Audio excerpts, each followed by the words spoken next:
Daily idli dosa upma కాకుండా ఇలా oats తో పొంగల్ అయితే రెడీ చేసుకుందాం. Healthy breakfast. 3/4 కప్ పెసరపప్పు తీసుకుని లైట్ గా వేయించుకుని వాష్ చేసి వాటర్ వేయాలి. అలానే పసుపు, అల్లం, కొంచెం నెయ్యి, అలానే మిరియాలు, దాల్చిన చెక్క, లవంగాలు, కరివేపాకు అన్ని వేసుకుని కుక్కర్ లో పెట్టి 4 విజిల్స్ వచ్చినాక స్టవ్ ఆఫ్ చేసుకో. అలానే ఓట్స్ కూడా నేను 1.5 కప్ తీసుకున్నాను. అవి కూడా లైట్ గా ఫ్రై చేసి పక్కన పెట్టేసుకోవాలి. బాండీలో 2 స్పూన్స్ గీ వేసుకుని పోపు దినుసులు అన్ని వేసి ఫ్రై చేసుకోవాలి. అలానే ఎండుమిర్చి, అల్లం, పచ్చిమిర్చి, కరివేపాకు, ఉల్లిపాయ అన్ని వేసుకుని ఒకసారి ఫ్రై చేసుకోవాలి.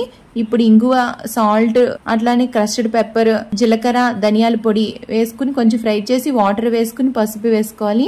వాటర్ బాయిల్ అయినాక మనం వేయించి పక్కన పెట్టుకున్న ఓట్స్ కూడా వేసుకుని ఉడికించుకోవాలి. ఇప్పుడు పెసరపప్పు కూడా వేసి అంతా ఒకసారి కలుపుకుని మరి ఒకసారి ఉడికించుకుని మనం దించే ముందు గీ వేసుకుని సర్వ్ చేసుకోవడమే. Thank you for watching. Stay healthy.